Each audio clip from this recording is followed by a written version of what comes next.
नमस्कार विद्यार्थियों, आज हम करेंगे लेसन नंबर फर्स्ट का पार्ट नंबर सेकंड। ये शीत युद्ध का दौर उस लेसन का सेकंड पार्ट है। लास्ट लेसन में हम पढ़ चुके हैं महाशक्तियों के लिए छोटे देश का महत्व। यहाँ तक हम पढ़ चुके हैं, आज पढ़ेंगे इससे आगे। तो महाशक्तियों के लिए छोटे देशों का क्या महत्व था, तो उस पर करते हैं चर्चा। नंबर 1, महत्वपूर्ण संसाधन कि छोटे देशों से महाशक्तियों को तेल और खनिज जैसे संसाधन मिला करते थे। इसके अलावा छोटे देशों का जो भू क्षेत्र था, उनका ये बड़ी शक्तियां अपने हथियारों और सेना को संचालित करने के लिए उनकी भूमि का उपयोग भी किया करते थे। इसके अलावा हम बात करें तो सैनिक ठिकाने, इसके अलावा ये महाशक्तियां यहाँ पर अपने सैनिक ठिकाने भी बनाया करते थे ताकि वह अपने दुश्मन देशों की निगरानी कर सके।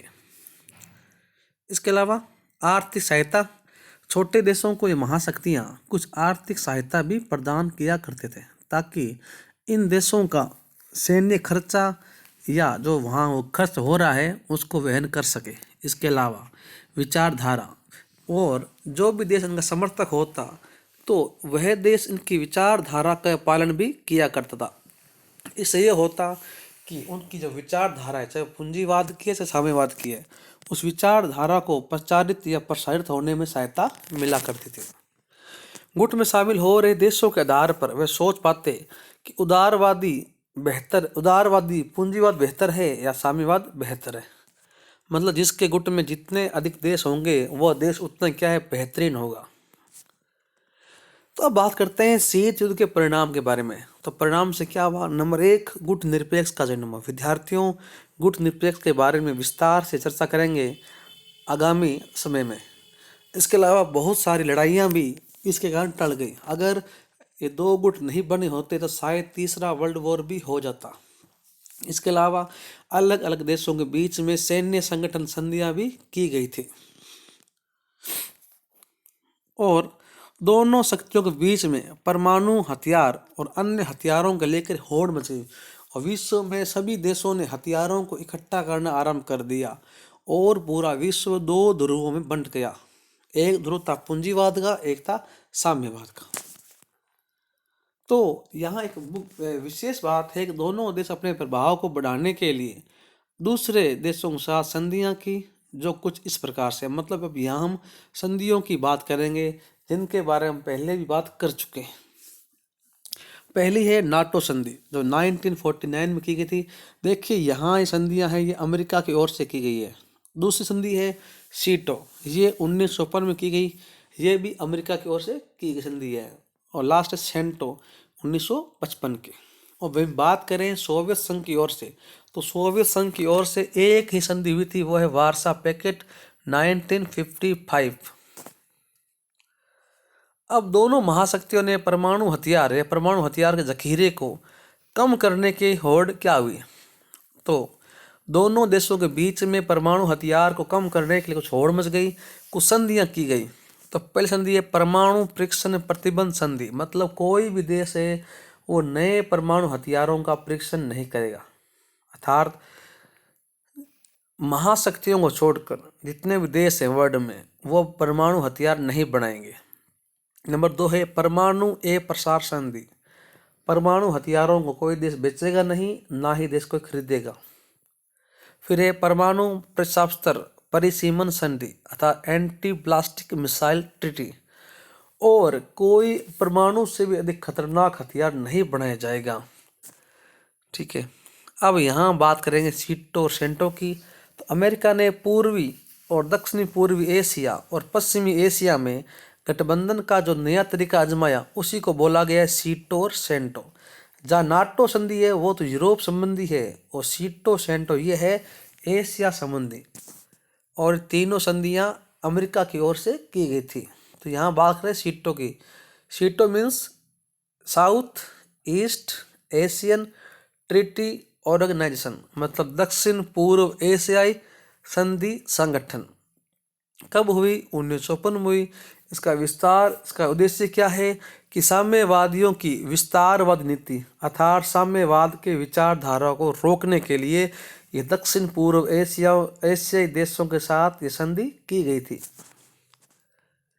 फिर है सेंटो, ये सेंट्रल ट्रीटी ऑर्गेनाइजेशन, कब हुई? ये 1955 में संधि की गई। इसका उद्देश्य क्या है? सोवियत संघ को मध्य पूर्व एशिया से दूर रखना। अर्थात यहाँ पर भी बात यही हो रही है कि एशिया के अंदर जो मध्य पूर्व एशिया है वहाँ पर अमेरिका अपने विचारधारा को आगे बढ़ाना चाह रहा था। इसका फायदा क्या हुआ? इन संधियों के कारण ही सोवियत संघ ने बाद में चीन, उत्तर कोरिया, वियतनाम और इराक से संबंध बढ़ाए। मतलब सोवियत संघ भी प्रयास कर रहा था दक्षिण एशिया में, मध्य एशिया में अपने दोस्त बनाने का, तो उसी के तहत चीन, उत्तर कोरिया, वियतनाम और इराक को उसने अपना दोस्त बना लिया। शीत युद्ध के दायरे, विरोधी खेमों में बैठे देशों के बीच संकट के अवसर आए, युद्ध हुए, संभावना रही मगर कोई बड़ा युद्ध नहीं हुआ। कोरिया, वियतनाम, अफगान जैसे एरिया में बहुत सारी जन हानि हुई, लेकिन शीत युद्ध खूनी लड़ाई लड़ेगी, लेकिन कोई बड़ा युद्ध नहीं हो पाया। अब बात करेंगे गुट निरपेक्षता की या गुट निरपेक्ष आंदोलन की। कैसे हुआ, कब हुआ? तो गुट निरपेक्ष का मतलब क्या है? इसका मतलब है अपने आप को सभी गुटों से अलग रखना। मतलब जो देश ना तो अमेरिका की ओर जा रहे थे ना ही सोवियत संघ की ओर जा रहे थे, मतलब दोनों से दोस्ती रख रहे थे। हमें ना, देखो, जो गुट निरपेक्ष में थे वो ना तो किसी से बिगाड़ कर राजी थे और ना ही अधिक किसी घुल मिल राजी थे, मतलब ना दोस्ती ना दुश्मनी। तो गुट निरपेक्ष आंदोलन क्या है? शीत युद्ध के दौरान दोनों महाशक्तियों के तनाव के बीच एक नया आंदोलन आया। दो ध्रुव में बंट रहा देशों से अपने आप को अलग रखने के लिए। इसका उद्देश्य था विश्व में शांति। इस आंदोलन का नाम दिया गया गुट निरपेक्ष आंदोलन। इस आंदोलन में महाशक्तियों गुटों में शामिल न होने का आंदोलन भी था, परंतु ये अंतर्राष्ट्रीय मामलों से अपने आप को अलग थलग नहीं रखना था, बल्कि ये अपने आप को अंतर्राष्ट्रीय मामलों से जोड़कर रख रहे थे। तो गुट निरपेक्ष आंदोलन की स्थापना सन 1956 में यूगोस्लाविया के जोसेफ ब्रोज टिटो, भारत के नेहरू, मिस्र के गमाल अब्दुल नसीर, इनके बीच एक बैठक हुई और इसी बैठक के तहत गुट निरपेक्ष आंदोलन का जन्म हुआ। अब प्रश्न बनता है गुट निरपेक्ष के संस्थापक मेंबर कौन है? तो विद्यार्थियों, आपको ये 5 नाम याद करने पड़ेंगे। पहला नाम है जोसेफ ब्रोज टिटो, यूगोस्लाविया के हैं। भारत के हैं जवाहरलाल नेहरू, भारत के पहले पीएम। मिस्र के हैं गमाल अब्दुल नसीर, इंडोनेशिया के सुकर्णो और घाना के वामे एन क्रुमा। तो ये 500 नाम आपको याद रखने हैं, एग्जाम में पूछ लेते हैं। आप पासबुक भी आप चेक कर सकते हो कि पासबुक के अंदर भी आप देखो अन्य महत्वपूर्ण प्रश्नों में पूछे गए हैं कि घाना के कौन से व्यक्ति हैं जिनका संबंध गुट निरपेक्ष से है, तो वो है वामे एम क्रुमा। तो ऐसे बहुत सारे प्रश्न बनते हैं। तो उनकी पहली बैठक कब हुई? 1961 में बेलग्रेड में हुई इनकी पहली बैठक। शुरुआत में इसमें 25 देश ही शामिल थे और 14वां सम्मेलन कब हुआ? 2006 में क्यूबा हवाने में हुआ। इसमें 166 देश शामिल थे, 15 पर्यवेक्षक देशों ने इसमें भाग लिया था। 17वां सम्मेलन याद रखना भी कब हुआ? 2016 में हुआ और इसमें 120 देशों ने भाग लिया और 17 पर्यवेक्षक के रूप में शामिल हुए। अब भारत को इससे फायदा क्या हुआ? अंतर्राष्ट्रीय फैसले क्या हुआ? भारत अब अंतर्राष्ट्रीय फैसलों को पूर्णतया स्वतंत्र होकर ले सकता है। अगर भारत किसी गुट में होता ना, तो भारत को फैसला लेने से पहले सोचना पड़ता कि वो जिस गुट में है उसके खिलाफ वो कुछ भी फैसले नहीं ले पाता। तो इससे भारत को लाभ हुआ। इसके अलावा गुट निरपेक्षता से भारत हमेशा इस कंडीशन में रहा, अगर कोई एक महाशक्ति के खिलाफ हो जाए तो दूसरा उसकी सहायता के लिए आ जाएगा। ऐसे में भारत को ना तो फिक्र रहेगी और ना ही कोई दबाव रहेगा। अब भारत की गुट निरपेक्षता नीति की कुछ आलोचना की गई है, बुराई की गई है।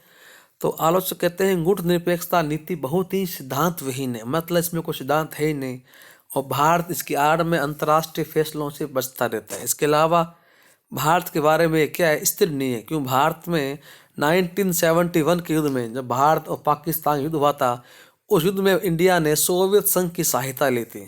कुछ नहीं है तो ये मान लिया कि हम सोवियत संघ में शामिल हो गए, मतलब अप्रत्यक्ष रूप से इंडिया एक प्रकार से सोवियत संघ के खेमे में शामिल हो गया था 1971 में। जबकि हमने सिर्फ हेल्प ली है, सोवियत संघ हमारा दोस्त था, उसने हमेशा हमारी सहायता ली है। हमारे सहायता की है, सॉरी। गुट निरपेक्षता ना तो प्रत्यक्षवाद है ना ही तटस्थ है। विद्यार्थियों इसको सही कर लेना, ये यहाँ लिखा है तटस्थ, तटस्थ, ठीक है ना।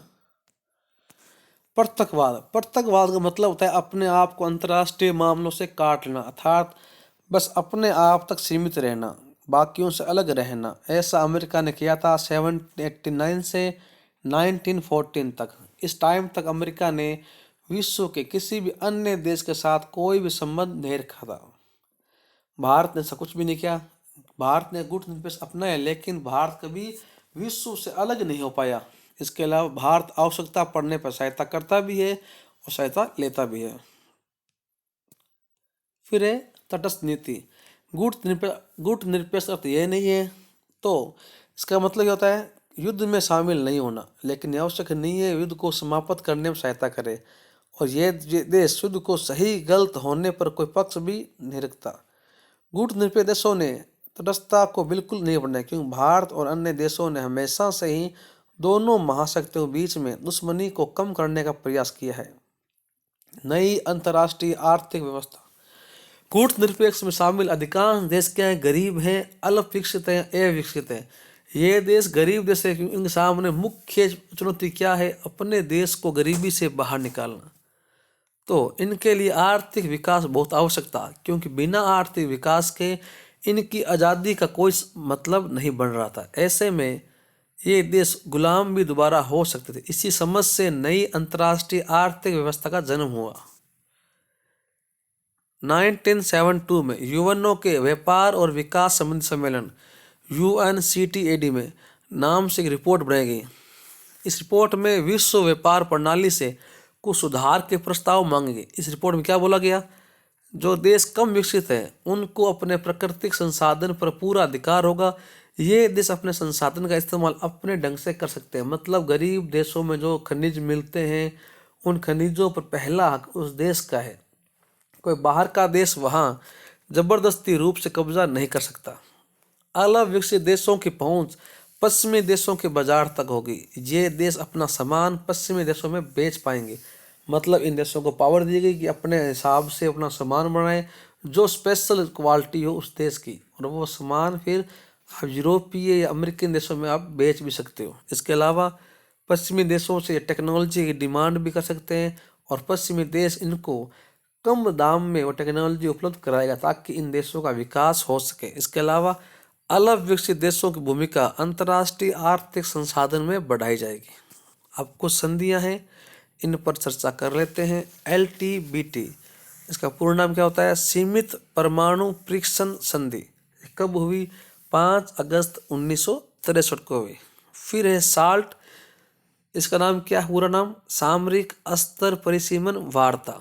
कब हुई, 26 मई 1972 को। दोबारा कब हुई, 18 जून 1972 को। फिर नेक्स्ट है स्टार्ट, START, इसका मतलब क्या होता है, सामरिक स्तर न्यूनीकरण संधि। ये कब हुई, 31 जुलाई 1991। दोबारा कब हुई, 3 जनवरी 1993।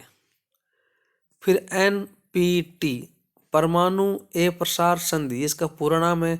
कब हुई, 1 जुलाई 1968 को। तो ये 3 संधियां हैं विद्यार्थियों। इन तीनों के नाम और कब कब हुई ये आप याद कर लीजिएगा।